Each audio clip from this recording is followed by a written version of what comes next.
Good morning, everyone. This is John for MTG Nexus here with some blue-red counter burn, or just actually mono-red burn, splashing some counter spells for the current meta. This is one of the decks that was in the deck dump that we were covering for the modern prelim breakdown over on the YouTube channel. If you'd like to check that out, feel free. The link is down below. But mainly, the deck is mono-red burn, splashing for Ceremonious Rejection and Mystical Dispute. Rejection obviously helps to have counterplay against Eldrazi Tron, one of the kind of top decks that Burn has struggled with in recent times. This is a deck that, when I was playing the Oko Burn list as the meme, it certainly helped to have particular cards that were capable of countering what that deck was doing. Also, and having access to Mystical Dispute and Phyrexian Revoker gives you both a reactive and proactive answer to Oko itself, which obviously is a problematic card.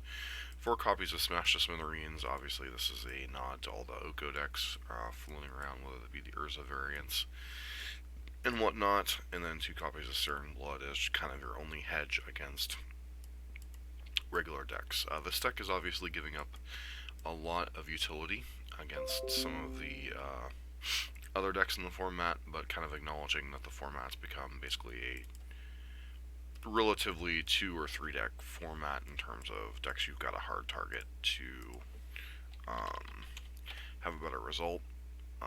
The other notable thing about this particular list is the 4 ops in the main deck. Not necessarily a huge fan of that, but when you're just splashing blue, it's probably easier to cast Opt than something like Light Up the Stage. Although Light Up the Stage might be a little bit more powerful in the mid game. It can be hard to set up sometimes, especially when you're limited on how many 1-mana burn spells you have in terms of like Rift Bolt, Skewer, Lava Spike, and Lightning Bolt. So you're more apt to want a spell you can routinely cast, especially when your mana base is heavily skewed towards blue. Obviously, the 4 Spire Bluff Canal, a couple Steam Vents, and then the Fiery Islets as your canopy lands. I apologize, I'm going to be a little bit emotional today. We have a couple dogs here at the house that are not in a great place. One of them is diabetic, and she'll be going in for a veterinary appointment sometime this morning. Not exactly sure when yet. That's why I'm kind of streaming right now. So I'm going to be streaming with a bit of a heavy heart, but I did want to get content out for you guys, and I am human too, so but yeah, just a sad day overall. We have a couple of old dogs at the house, so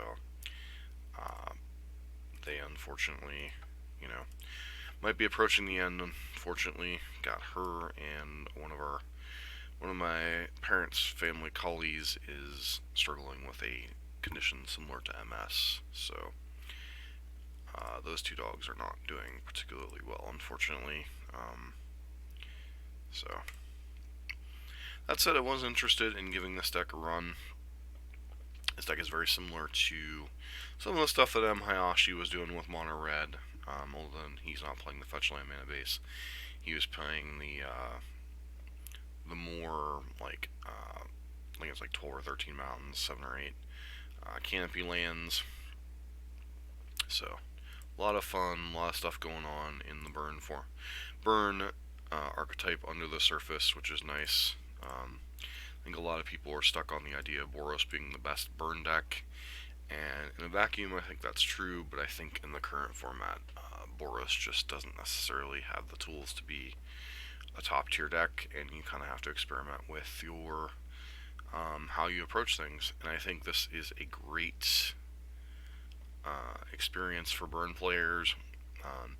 Burn is not exactly an archetype known for having a ton of innovation or change to it. I think the last real, once people kind of hammered out what's the best version of burn, they just kind of stuck with it, which means understandable. For a long time, people thought Nakatl Burn was the best, and then some of the other cards have been being printed, and so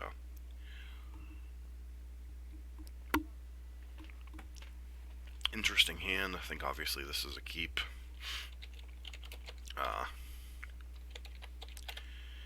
little bit risky on the land count issue, but lots of one-drop spells, plus a potential opt to help us find another land. Opponent's mulliganing. So,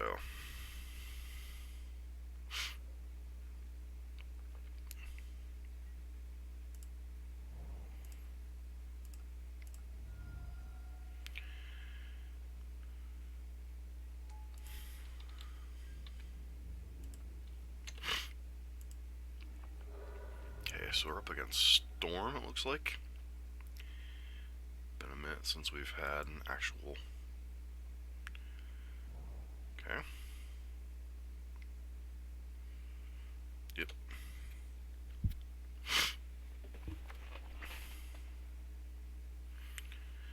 So we'd love to draw another land here. Just get basic mountain.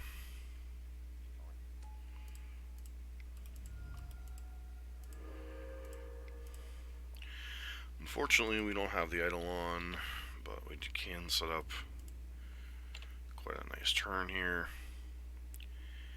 Gifts Ungivens. They're getting pretty close to being able to have the kill as long as they have the land drops.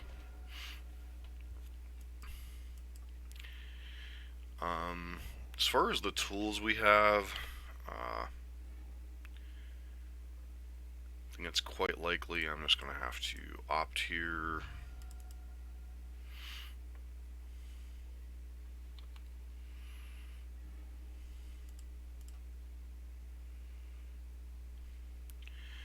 So I could hold up Bolt. This puts them to 8. I think I'm just supposed to hold up Bolt here, so we don't die to one of their mana dorks. Yeah, they're gonna have Brawl next turn. All the more reason to hold up Bolt now.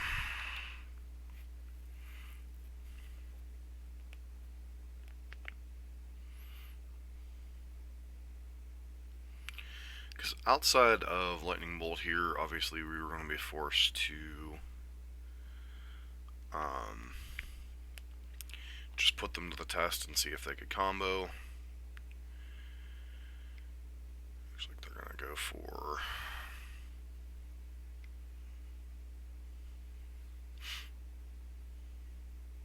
Yep.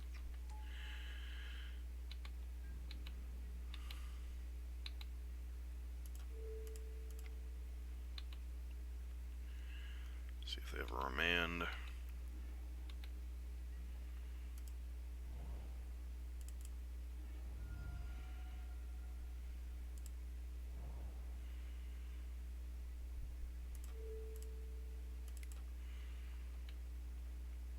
And you're dead, right?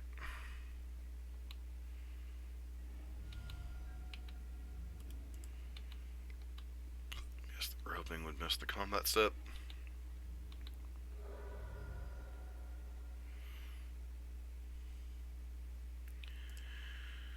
Alright, so how does this matchup change with the cards that we have?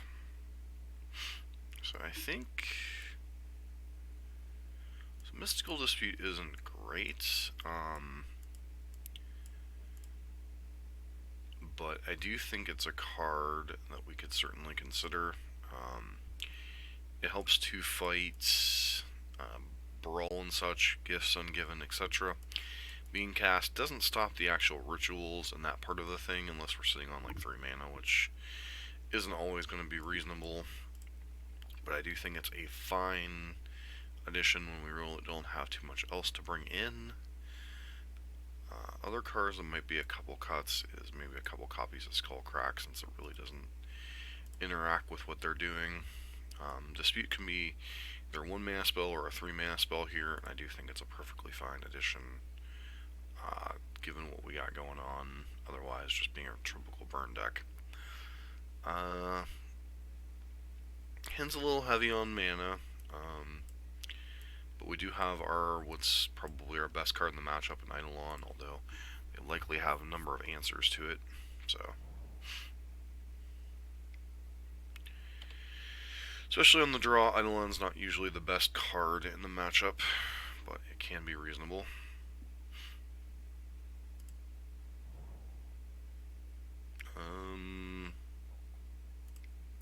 Just spike them.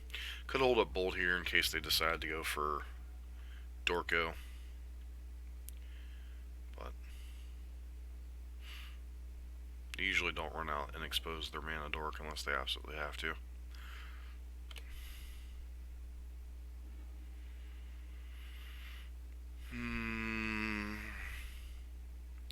So we could play a bit of a game of chicken with them and go Goblin Guide, not run out the Eidolon, but I think I'm just supposed to jam Eidolon here. It's quite likely they have Bolt, but this is the highest upside play. Yeah, looks like they don't have Bolt.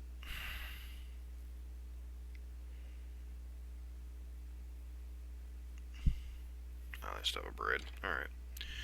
That makes sense. So, which one's going to save me the most damage in the process? I think just running out Steam Vents right now.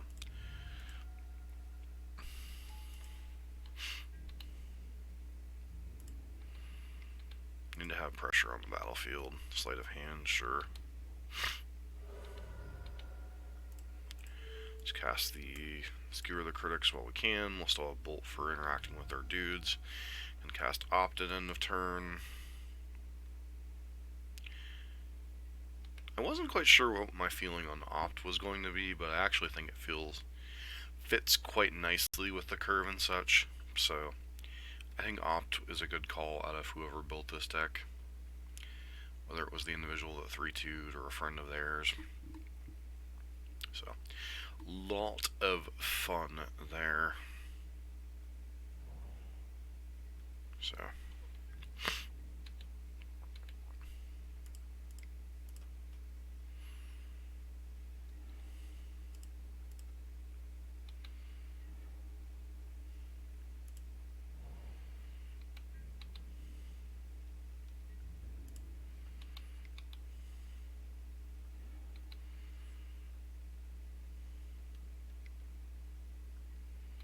Sure. Yeah, I can't really cast that right now, unfortunately.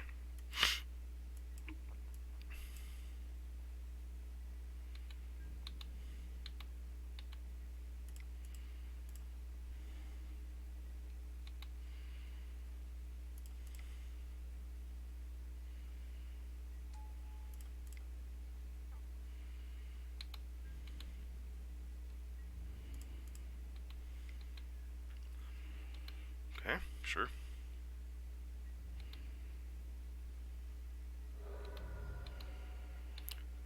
I think if they go for gifts, I have to counter it, right?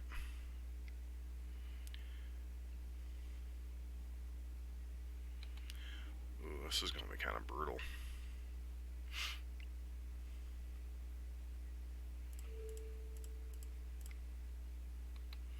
I mean, obviously we're going shields down here, but I feel like this gives us the best chance to win the game. I mean, our opponent could definitely chain off spells and kill us from here, but I think it's going to be a little bit harder than... That's a pretty good one.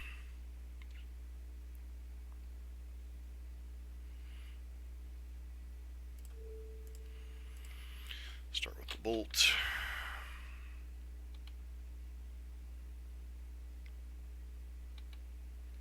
So this forces them to have something this turn.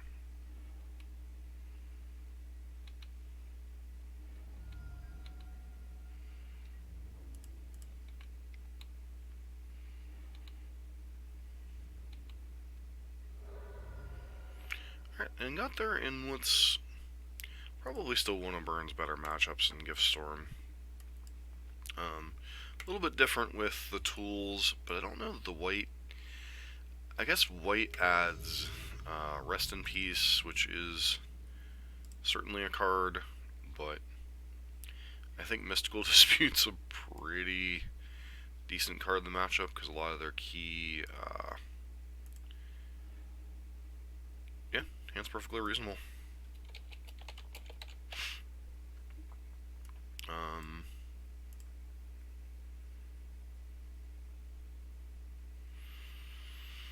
said, wasn't this was the card that I wasn't sure about in the list, and like it's been pretty positive so far.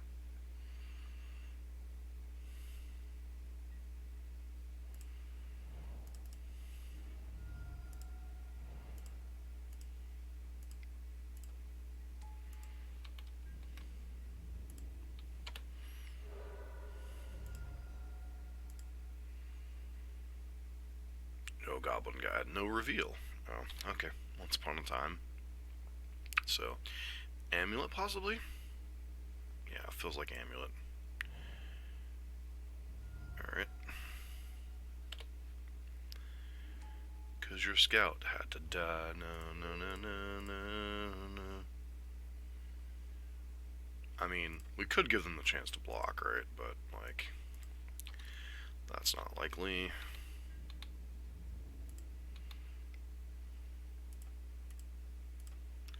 Cast Opt here. Interested in a third land?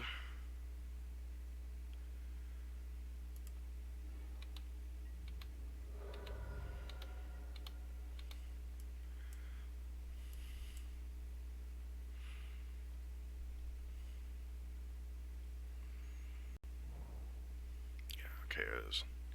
It is in fact regular Amulet.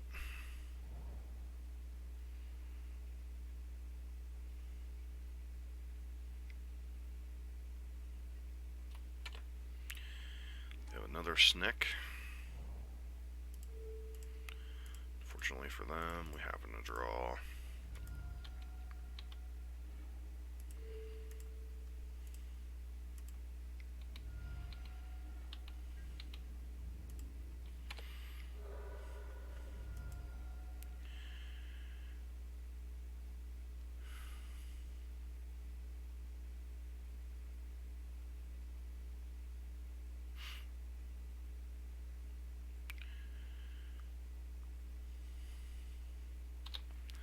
Once upon a time, so basically you're telling me you're dead.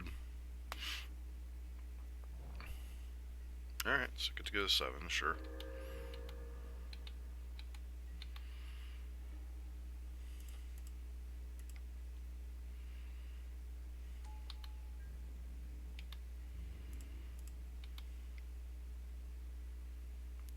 So, 3. That's just lethal, right?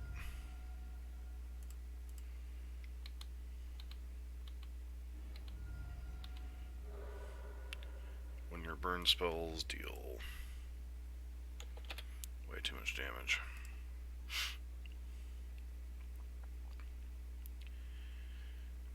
So,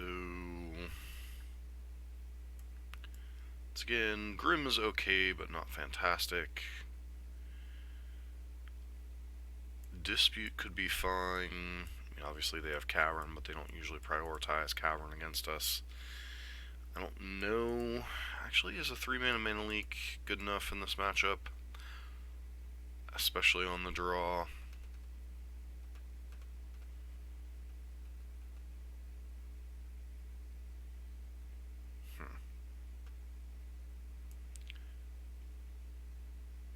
Bloods. Yeah, we've got nothing in our sideboard for this matchup.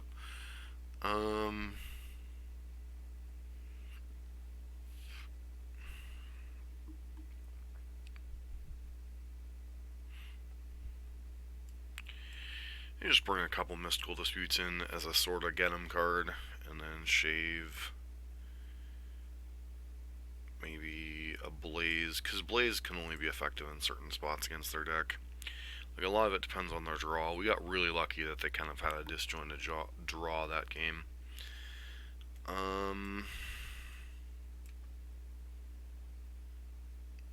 They're keeping 7, which obviously doesn't bode great for us. But with Once Upon a Time, their range of 7 keeps are a lot better. I think this hand's fine. If we happen to draw a third land, this Mystical Dispute's kind of unlocked, potentially being able to counter a Titan, which could set them back rather tremendously, and then the rest of our hand shapes up pretty decently, because I either get to go Bolt or Rift Bolt on one, depending on if we have to answer or get a Scout immediately or not. And then Eidolon, if we happen to hit a third land, having Mystical Dispute up could be nice. Yeah, we're going to have to answer a scout immediately. So it's going to be Bolt immediately. Just get it out of there.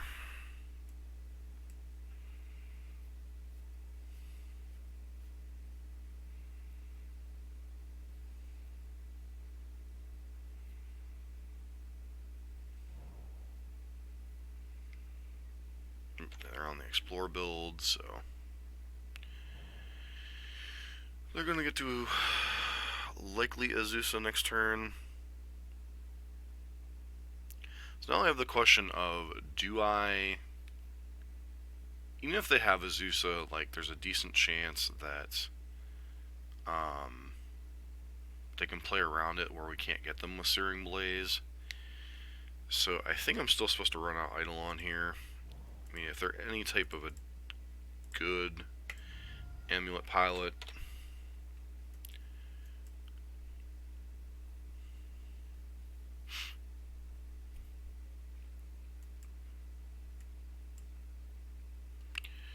and at that point, hopefully we get to hold up Dispute and they're kind of out of gas. Oh, Courser. That one's mildly annoying.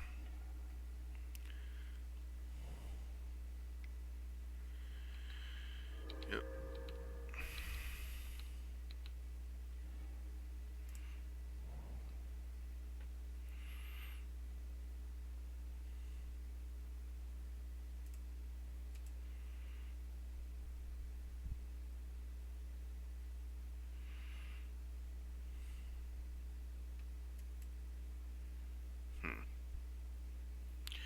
So what is even the correct play here?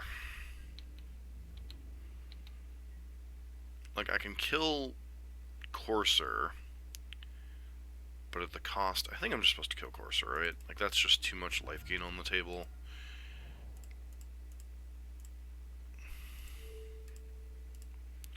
Two for ones steals us 4 damage, but I think we just have to get this Courser off the table.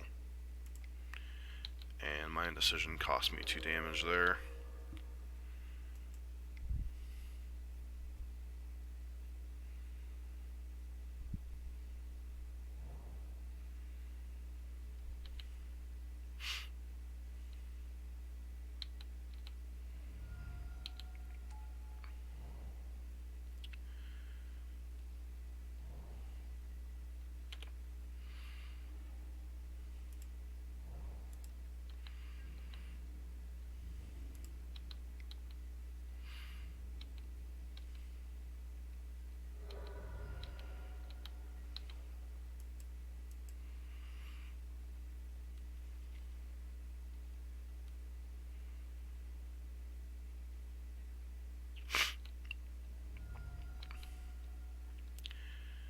Pack's gonna resolve regardless, so.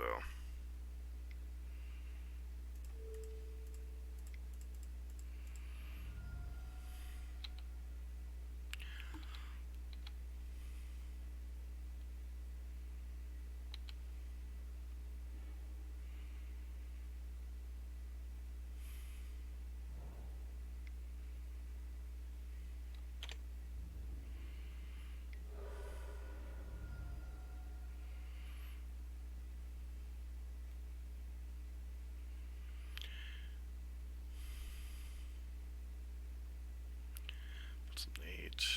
Keeps them from casting on their spell other than a Titan.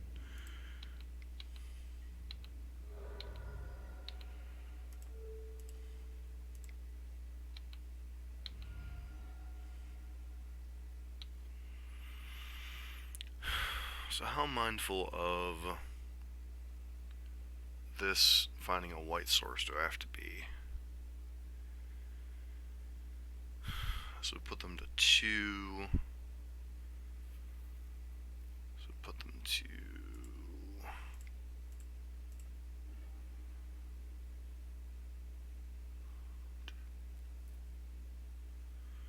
I have to tap these 2. I guess they're basically dead next turn as a result. So just to close out the back door of me dying. Just do that.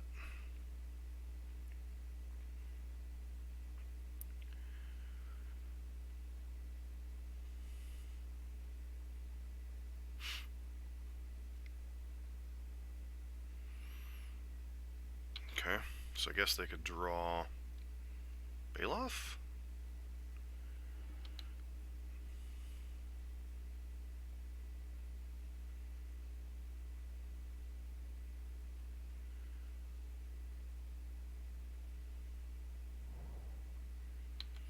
Okay.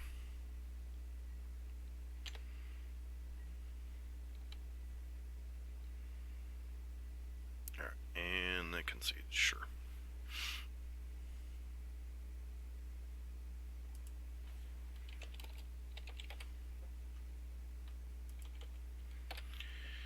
Alright, so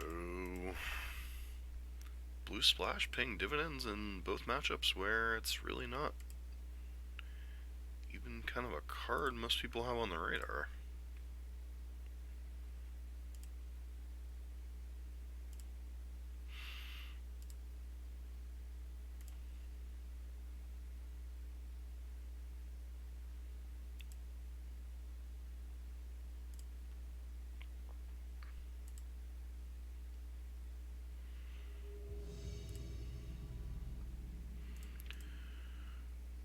Dokie.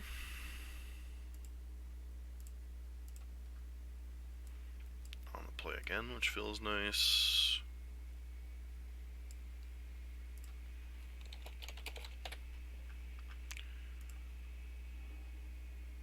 This is a no-lander, so obviously this can't be kept. But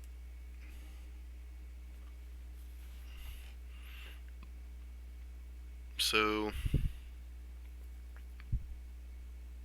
a couple considerations here, like obviously this hand's a keep, but some people will question why ditch steam vents as opposed to Scalding Tarn.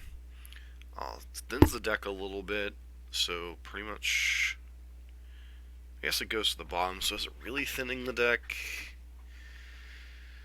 I mean, obviously this hand's a keep. It's just a matter of what land are we putting back.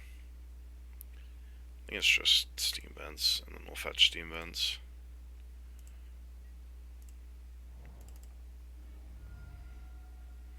I don't particularly care about my opponent knowing I have the blue splash, per se. Just because.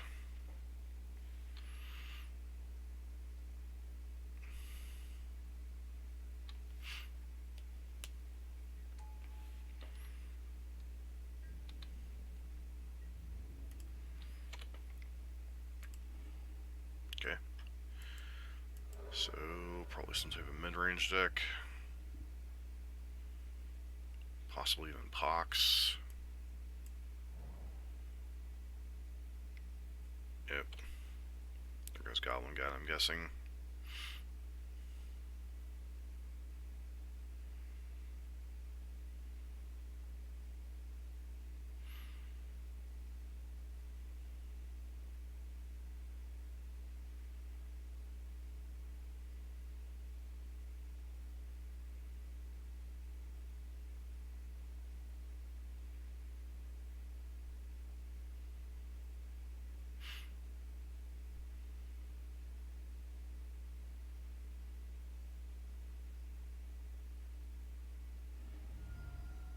Didn't take Goblin God, that's interesting.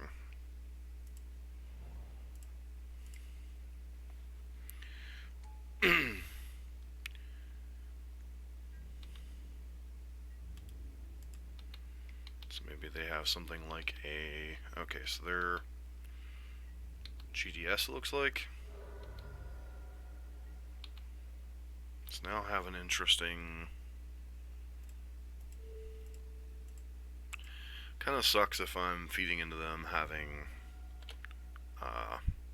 Death Shadow this turn, but I don't think my particular hand lines up any other way.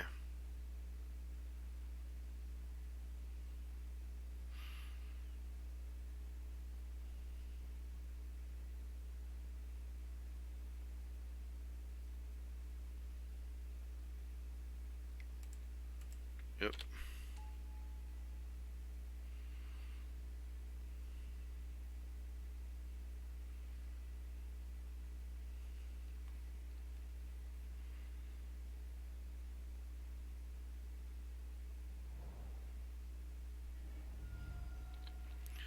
It'd be funny if... Oh, just told me I'm starting to now. Oh, serum visions. Sure.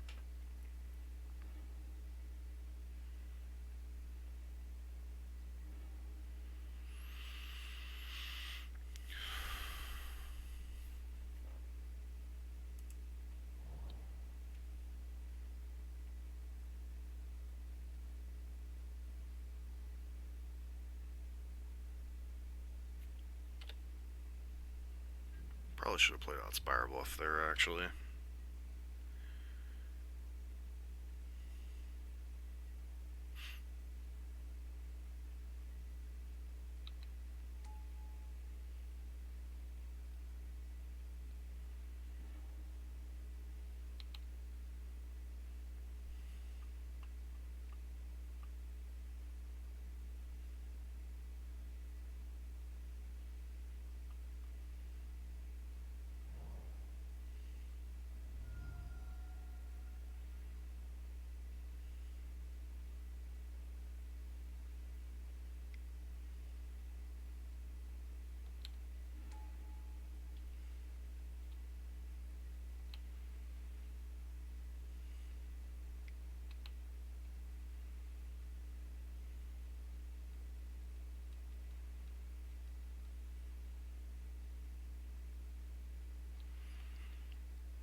Hey, a third copy of Goblin Guide, just what I wanted, right?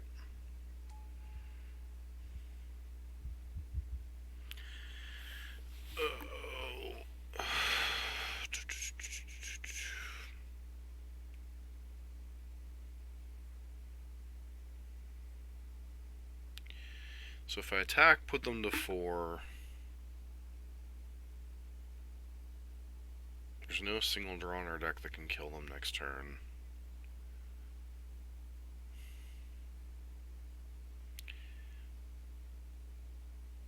And then Team Battle Rage is lethal.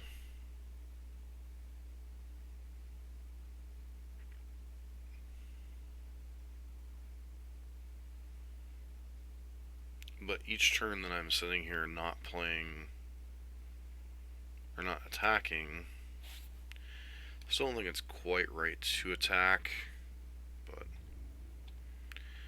since there's a decent chance they're probably sitting out at least one Stubborn Denial at this point.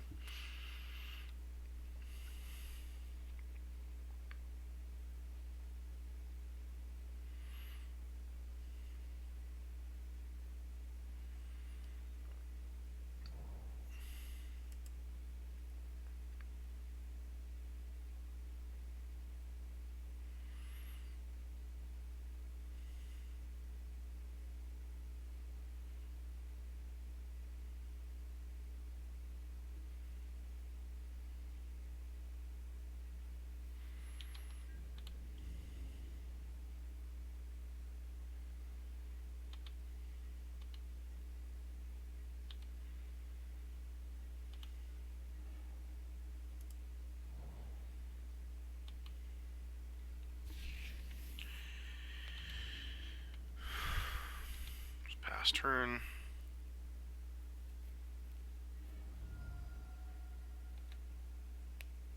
Okay.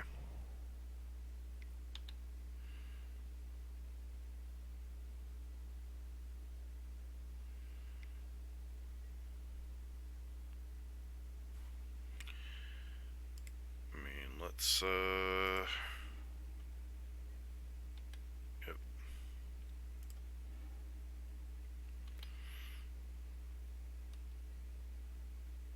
Take an opportunity to potentially resolve a bolt there.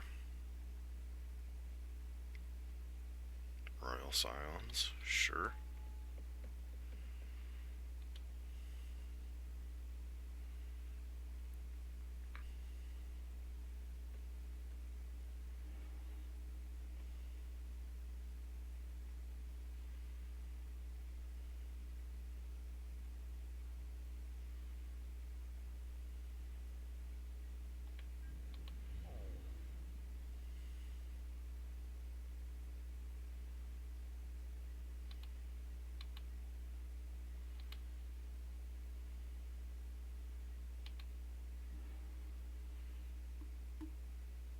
Alright, I mean, it's a card.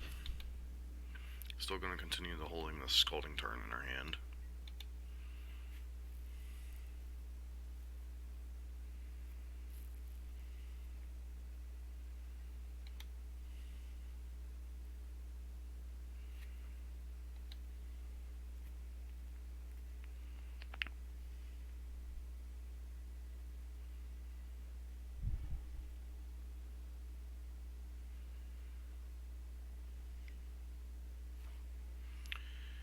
So it's going to force us to act. They probably have a stub here, right?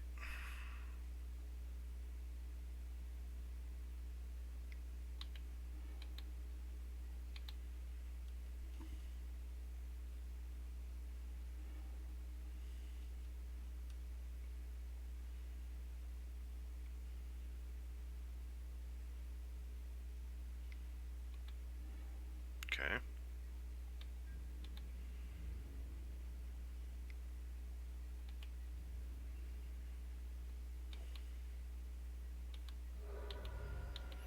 Not attacking with this because if they don't have another stub in hand, the Scalding Tarn means I could potentially rip a Searing Blaze to kill them. But now we're just dead. Regardless if they have a stub or not, we're just unfortunately dead here because of the Royal Silence giving us trample in first strike.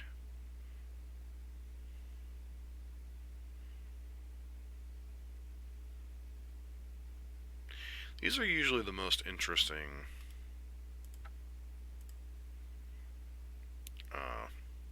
matchups versus burn, though I have been finding lately I've been losing to the matchup a lot.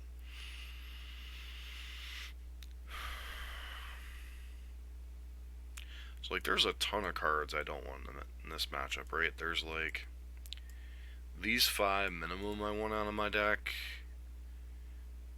and like what am I gonna bring in? Like Phyrexian Revokers and Mystical Disputes? Use a non-land card, so that loses a lot of its potential even. Dispute only really hits Snapcaster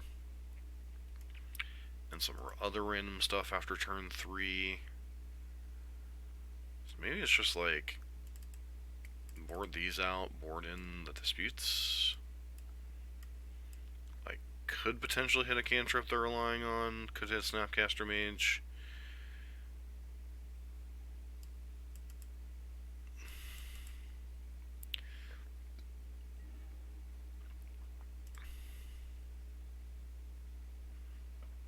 And it's fine. It's not, like, fantastic, but it's fine.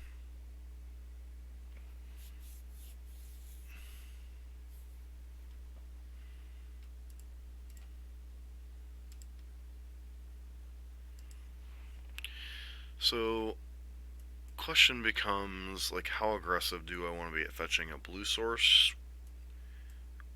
Our line, depending on discard spells, is obviously like Swift Spear and Eidolon.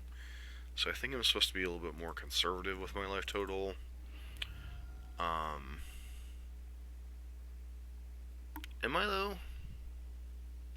Because like at one point I'm probably going to want to fetch away this Islet, so like the problem with GDS is GDS tends to deal their damage in massive chunks. Okay, so I'm going to start with just swinging with Swift Spear, see if they kill it.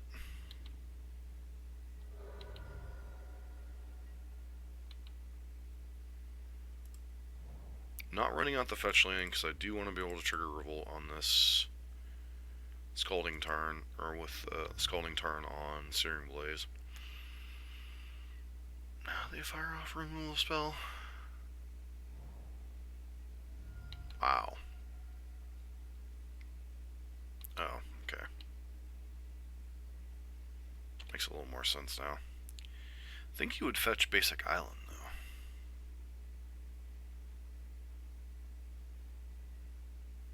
though. Oh. Oh. That explains a lot.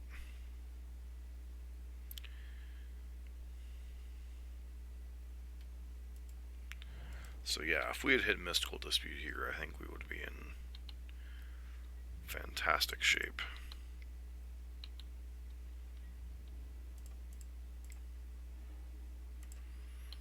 Cast off, just get an extra point of damage. Is dealing us damage ourselves, but it's not terribly relevant. Yeah, sign me up for any style of spell here. It's holding up Skull Crack in case they have,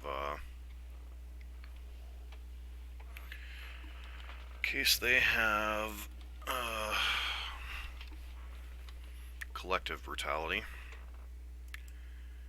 Certainly a card that could get them back. Oh man, they are going ham on their life total right now.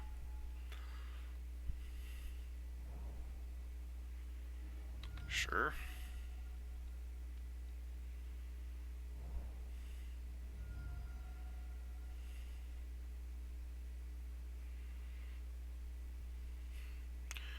Alright, you've gone this far. Go for the... Oh, this is a Gurmag Angler, isn't it?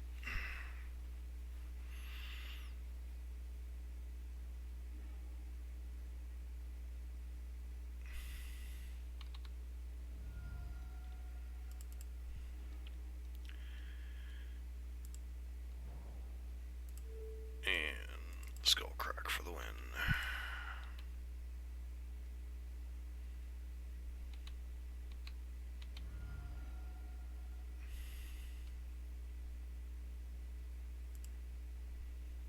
Yeah, that's like one of the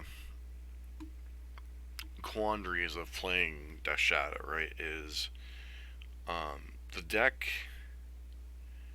very, very powerful when it gets to set up, but sometimes it does have that one or two turns of spinning their tires, and if you're playing down, like staring down a deck like Humans or Burn, yeah, really hard to spin those tires for those turns. Hand's definitely a keep. See how far up. Pulling a mulligan 6, sure. So, Bobble, are they targeting us or them? Targeting themselves. And, so, second land, sure. I mean, they would do this, shock this in regardless, so I'm not going to play it around. Fatal Push here.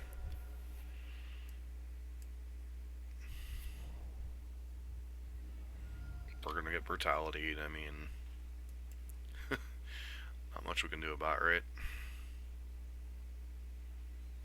See if they're a little bit more conservative with their life total this game. Looks like the answer is no. So we're to fully expect this to be a Brutality.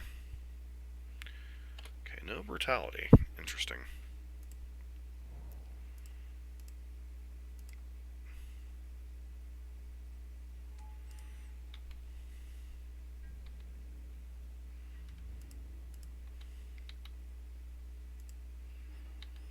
Alright, there's G-Mags.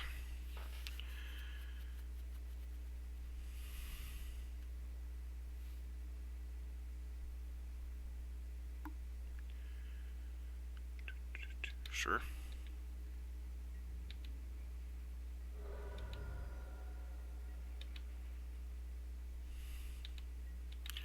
Not playing anything here because I wanted to be able to counter a Thought Scour. Might be a little too cute there.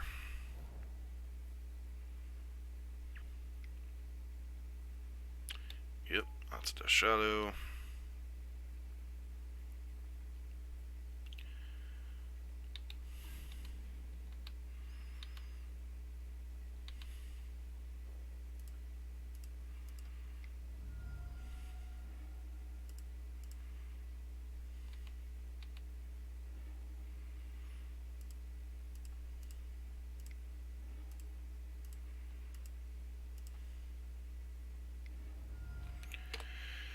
I'm just going for the overwhelm their counter spells line.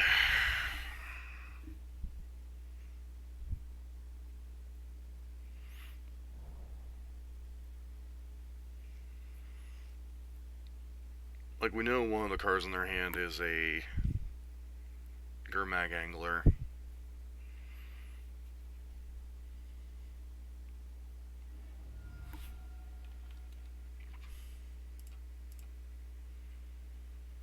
So I want to thank everyone for tuning in this morning. If you're new to the channel, please consider giving us a follow. Do quite a bit of modern burn content as well as some other modern decks like Death Shadow and such on this channel. So if you like that, please consider giving us a follow. See, please don't have Brutality. That's like the only card I don't want you to have.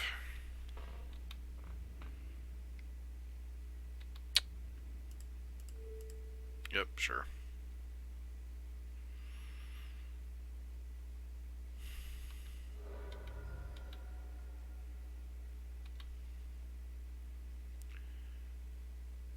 Alright, let's see how many... I'm curious how many counterspells you actually have in your hand.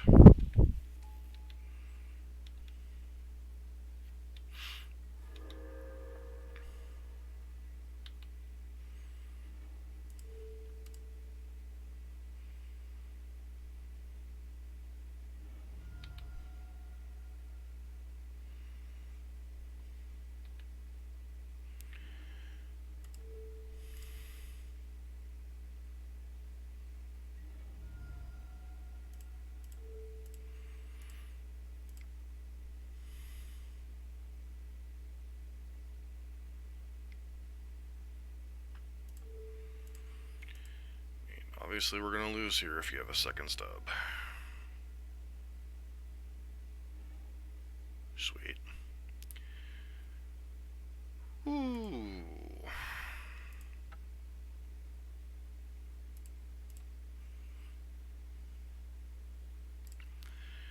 It's definitely a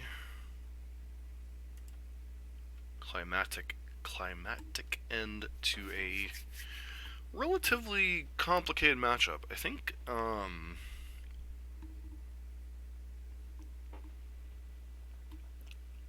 outside of Burn Mirrors, that might be the most... Actually, I think they may even be more complicated than Burn Mirrors. A lot of people like to give Burn the rep of not being particularly challenging to play, and under a lot of circumstances, it's just not. I mean, there's a lot of sequence that's just sequencing, like, okay, oh, look at your opening hand, does it do the thing, ship it back, you know, does it do the, if it does the thing, smork, but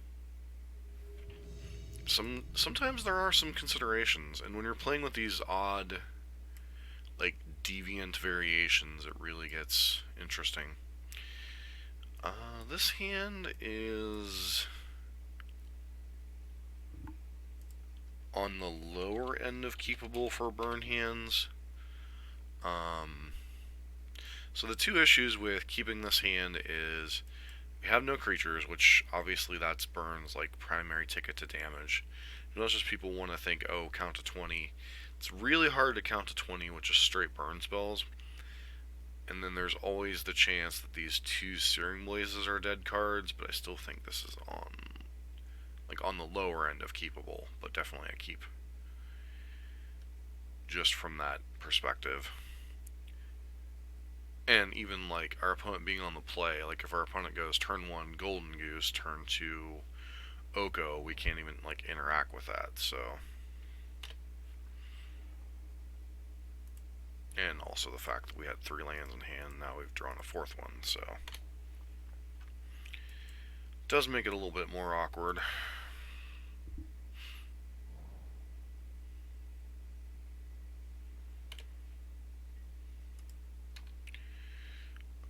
Be much better if one of these was a fetch, because then if we were playing against Storm, I mean, sure, if I was going to draw land, I guess I wanted it to be a fetch there.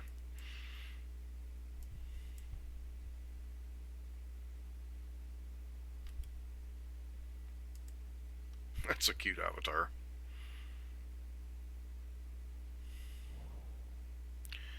Nope, just straight Lotus Field combo. Alright, fair enough.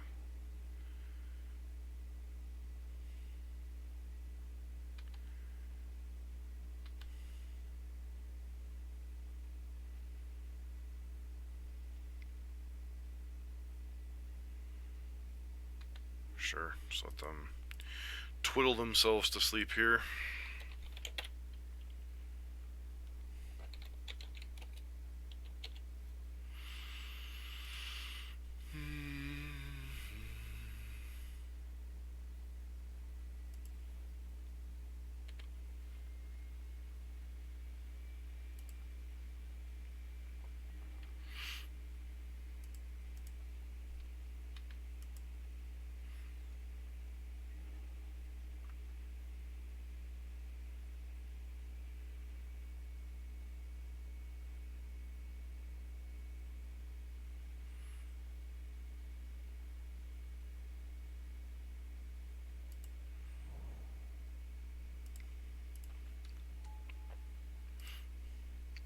So remember how I was talking about how these blazes could be dead cards? Well, one of the few decks in the format where this card might be a complete dead draw. I don't think they're going to be running out too many Vizier of Tumbling Sands. Okay, sure.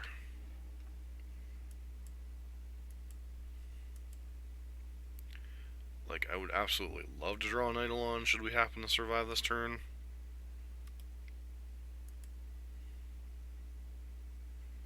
Okay, that's a whole lot of twiddling. What's your last two cards in hand?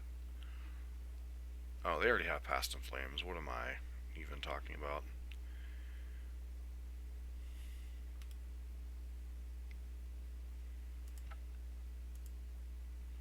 Could sit here and continue playing this game, but it's unlikely they're going to whiff from there.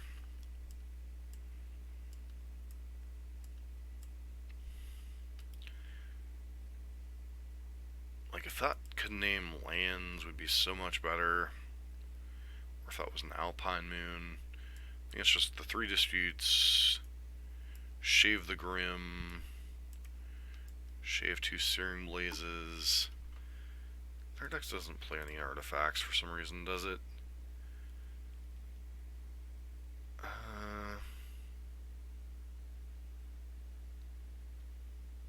Like, I don't think they're on the Witchclaw Talisman version.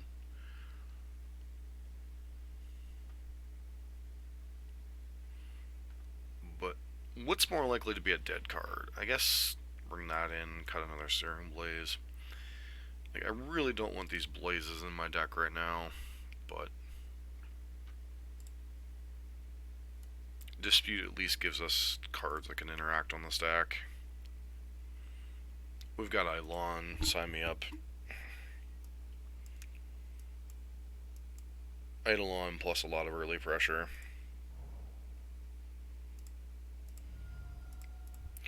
It's kind of funny, the dumbest pet peeve I have playing the blue-red decks is the fact that the red is always the secondary tap color on these things.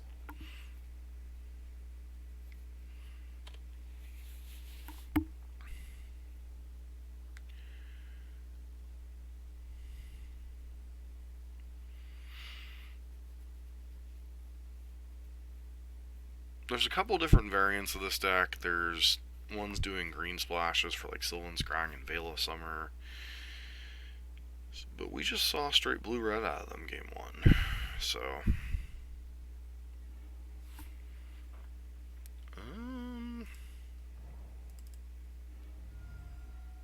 let's get a basic mountain here.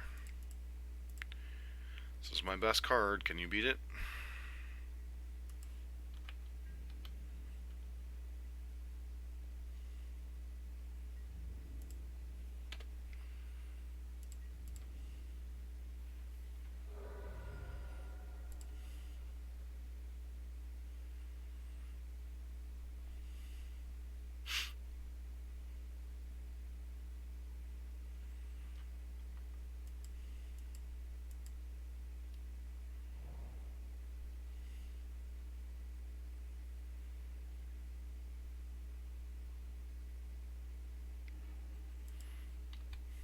Okay.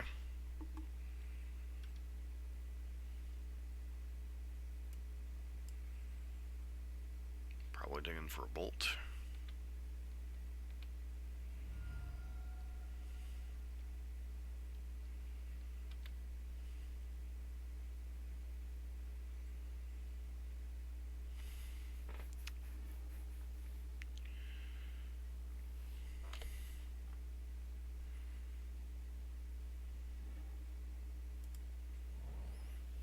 So, 2.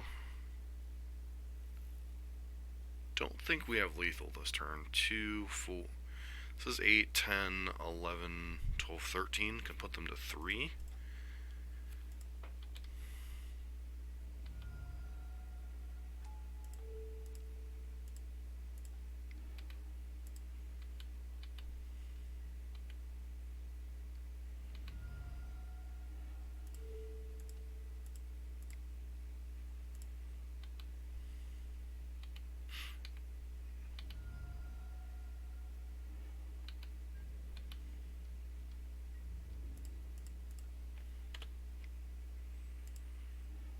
Okay, get a basic island.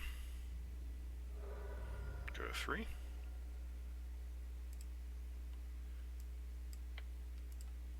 And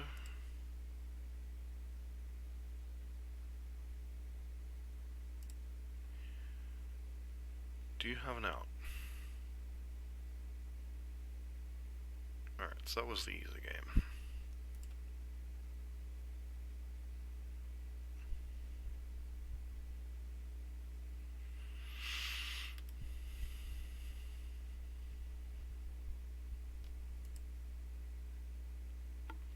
Still haven't seen anything that indicates the Witch Claw Splash.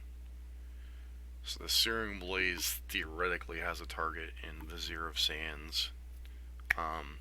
Can also use it to pump our own guy if we have a Swift Spear in play without playing a land drop. So it's potentially a prowess trigger. Smash has no targets in their deck that we've seen, but I think it might have higher upside.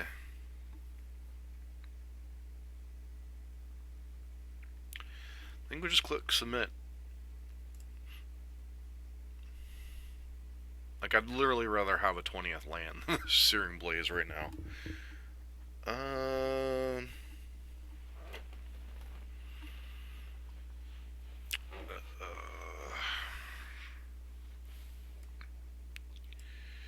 So 18 lands in our deck, 2 draw steps to hit it. 18 out of 53, so 40% roughly. 40, 10 plus 40. 60-some% chance to hit second land by turn 2.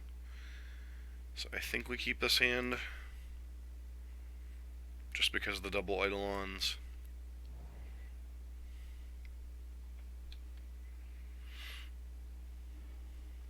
Oh, wow. So, one chance to hit a land, or we could die on 3.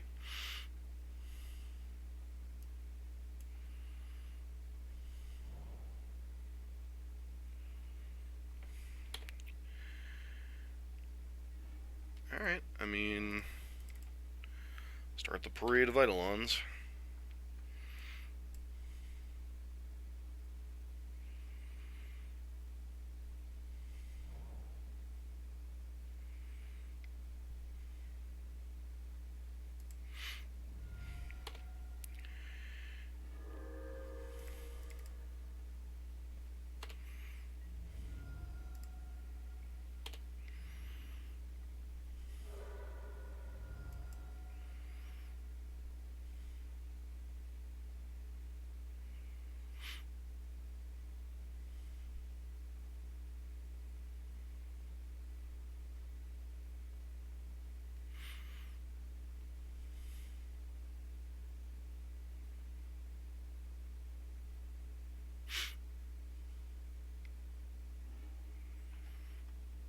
Okay.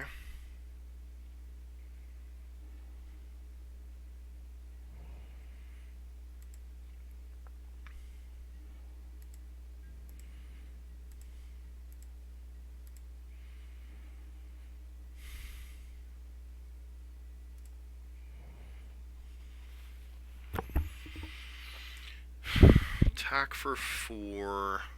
Put them to 9. Put them to 3 between these two.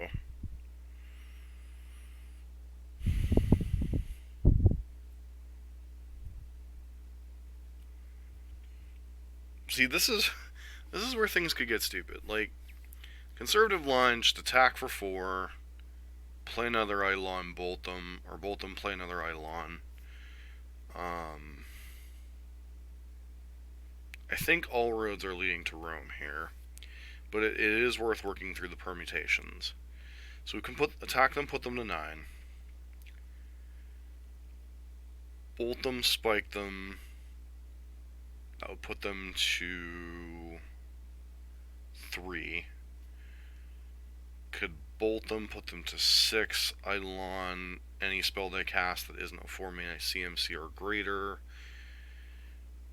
Aria Flame can only target opponents.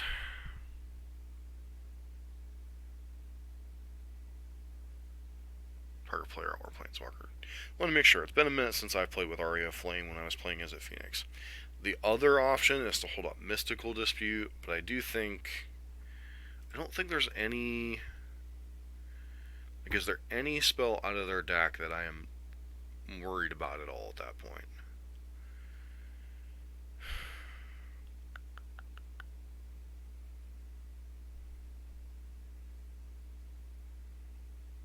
I don't think so.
So, one more match before we'll probably wrap up the stream this morning.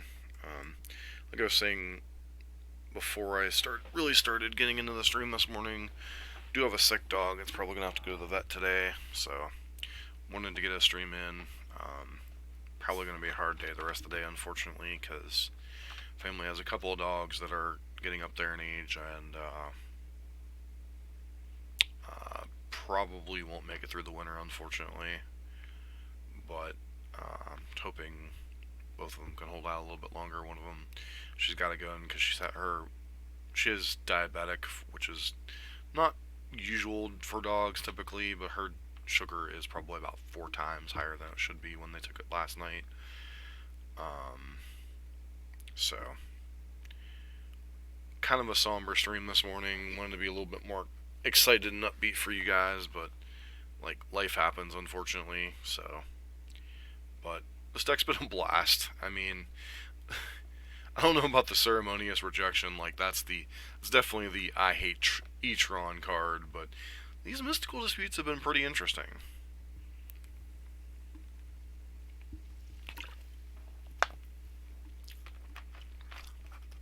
Like, there's been times where bad Mana Leak's been good enough.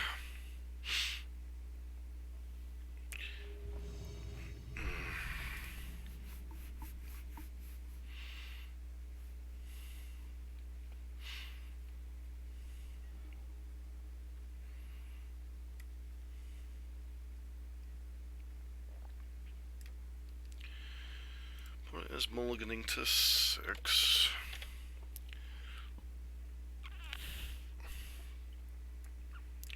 This hand is obviously good enough. Great if it draws a second land. That's a lot of pressure and a lot of burn spells. Ideal burn hands, once again. Ooh. Guess we get to see which version of Tron we're up against first. But either way, those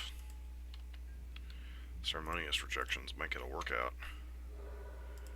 Mindstone, so E-Tron. Here's hoping they don't have Chalice. Okay. So you're saying we have a chance. Ish.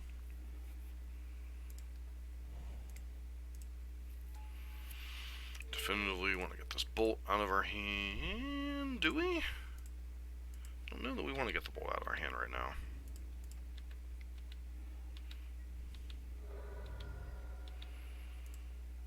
Suspend Rift Bolt. Prepare to get Thought Not Seared. Oh, wow. 8 mana, that's gonna be rough. Ugin, sure.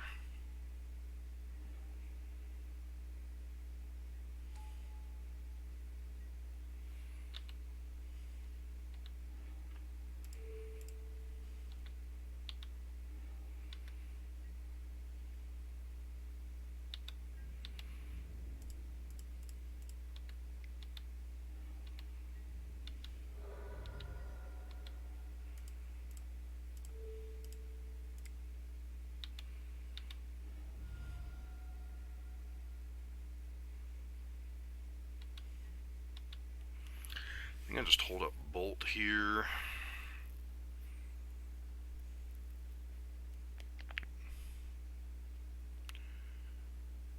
Karn the Great Creator.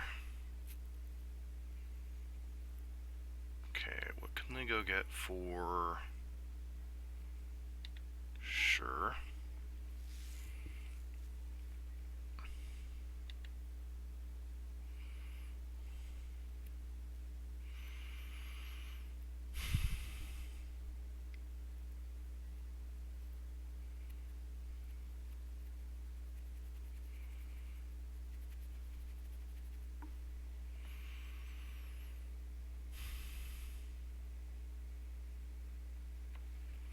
So that would put them to 5. Decision time here, folks.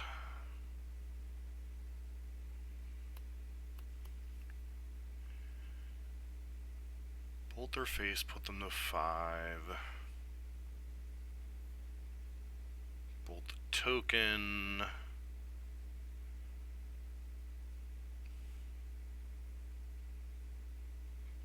That's rough.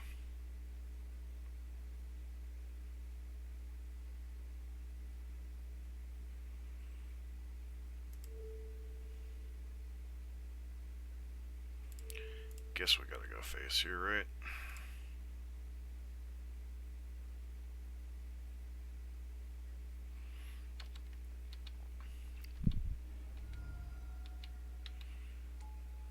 And they could still potentially play a creature turn this turn, which is terrifying.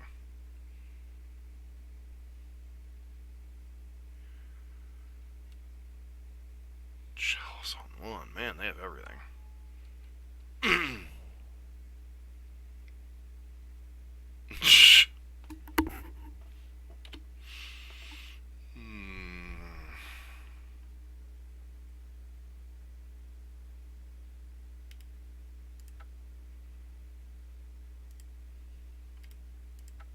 I think we can safely say this game's over.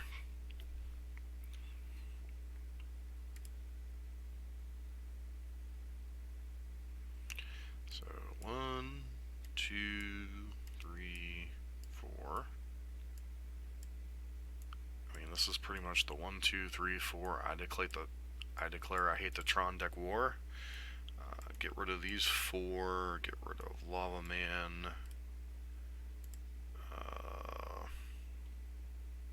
Probably shame some number of Eidolons. It's not the best in this matchup. Go from there.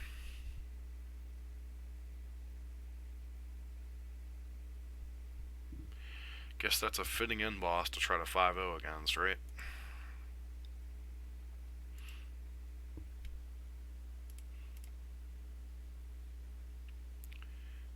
Definitely feels like a fitting end boss. We already got past the Amulet Titan boss, which is not the easiest matchup in the world to get by. Maybe our plethora of sideboard cards will help us beat Etron here.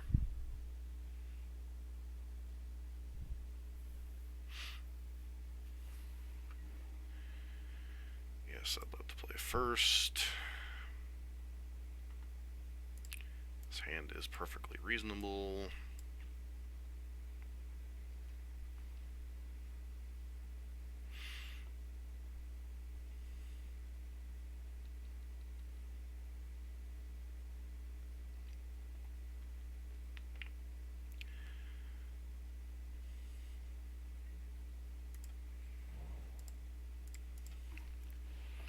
Just remember, ladies and gentlemen, a good burn breakfast starts with a 1-drop creature. Handing them land helps them do their mulligan a little bit.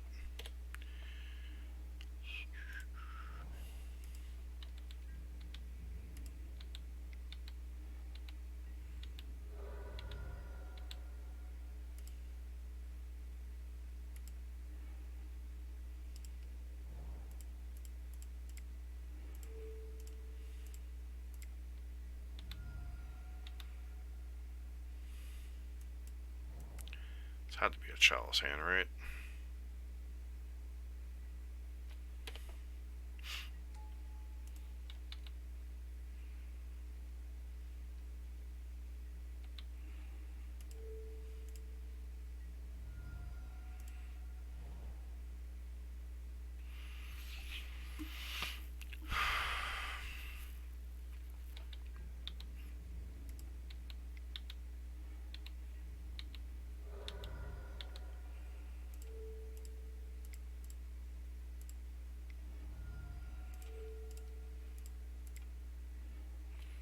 Close to a turn 3 kill, but not quite.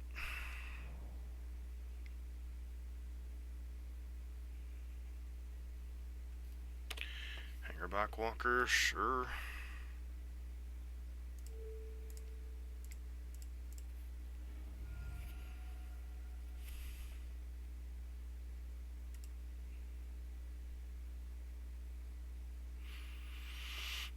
So that was the easy game.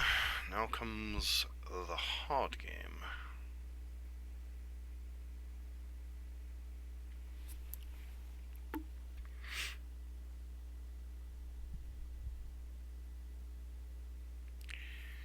Do I want to consider Mystical Dispute?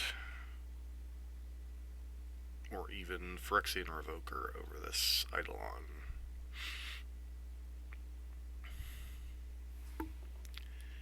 I think there's a chance I might want to bring in, like, 1 Revoker. Just Eidolon's such a terrible card in the matchup.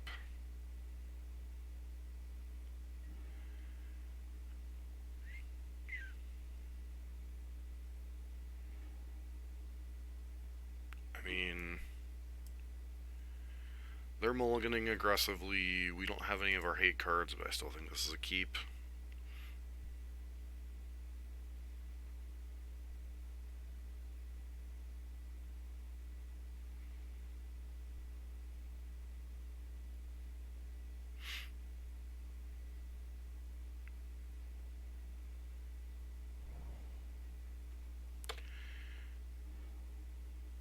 Opt is not particularly a card I want to see here, but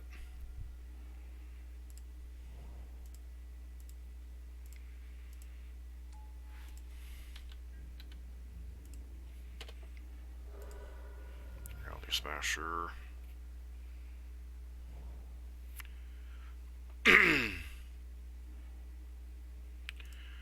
Alright, so that's a card.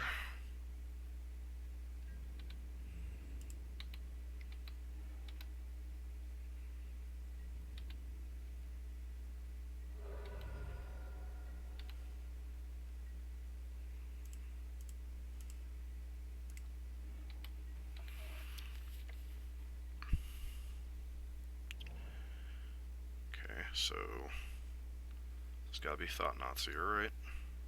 How about if I go ahead and hit my no button?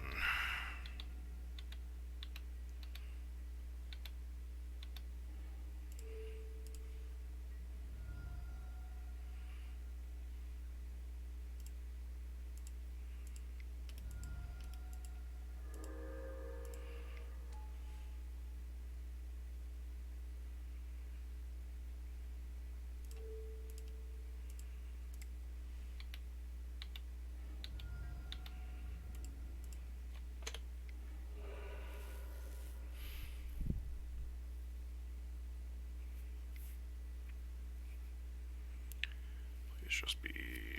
Don't be Chalice, don't be Chalice 2.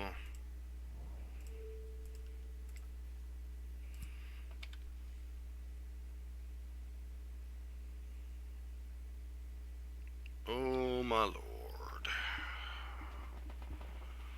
Wowzers.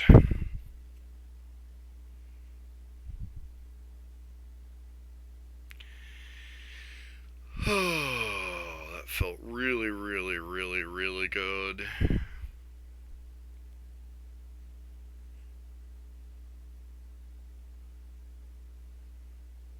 I'm not gonna lie, that felt really, really, really good.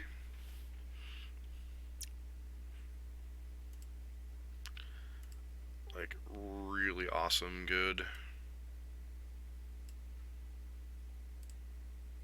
So, that was utterly insane.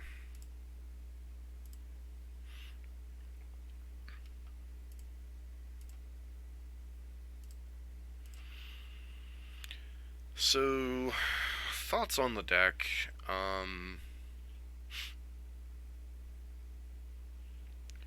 Two notable issues I had with the deck were not necessarily having enough cards on the sideboard to always board out Searing Blaze in matchups where they're bad. The other was this Grim Lavamancer felt really underwhelming. This is definitely a card that's been underwhelming for some period of time. I understand the concept of leaving Grim Lavamancer somewhere in the 75, especially when you're leaning so hard against Oko and Etron. But that said, I think probably shave something for this Grim Lavamancer. I'm not sure what card it should be. Maybe it's just fine to leave the Grim in the main deck, but I think the sideboard, I probably want to do some tweaking just to have an out to boarding out these Searing Blazes. Not sure how I would tweak the sideboard. The sideboard did feel like, other than this Revoker, this sideboard, I think we used, well, we didn't use the Bloods because we didn't play against any small creature decks. But like the Revoker, I completely understand why this card's in the sideboard. It's specifically because of Oko. Mystical Dispute being a bad main leak in certain matchups was perfectly reasonable. Played against two Storm variants, it countered a Gifts Ungiven and a Key Point, and then Ceremonious Rejection against that Eldrazi Tron deck, along with the Smashes. This was actually a really, really sweet deck. Props to... I want to give credit to the person whose deck this is. So I don't want to take credit. This was not my list. The list that I have played is from Just Burn 420. Appropriate name, I guess. But in more ways than one. But list was a lot of fun, and probably be running it back at some point. Even after Oko's gone, like, these Mystical Disputes, they're not bad cards. Bad Mana Leak's still Mana Leak, especially in a deck with this much pressure. Like, you saw that one Ceremonious Rejection just, like, completely annihilated the Etron player in that third game. Their sequencing, I gotta give props to our Etron opponent. That sequencing in that first game was absolutely beautiful. Yeah, they did have Natty-tron, but just like Ugin into Karn make a dude get Witchbane Orb stabilized. That was some beautiful sequencing. Um, I love games of Magic like that where there's actually some back and forth play and decisions. Even as an aggro player, I like having some games where there's some back and forth. So that was beautiful, fun league. Beat two Storm variants, an Amulet Titan deck, E-Tron, and Grixis Death Shadow. So that was a wonderful league. So I want to thank everybody for hanging out this morning. If you're new to the channel, please consider giving us a follow. If you're wanting to see this, it'll be up later on the YouTube channel, probably in 20 minutes or so. You could also watch it on the VODs here on the channel. I believe should be up shortly after the stream is posted. But once again, I gotta get rolling here as I'm not sure when I'll be heading out to the vets. So I hope everybody has a great day, and if you could keep my dog China in your thoughts and prayers, that'd be greatly appreciated. And I hope everybody has a wonderful 3rd of January, and I hope your 2020 is going well. This has been John for MTG Nexus. Hope everybody has a fantastic day.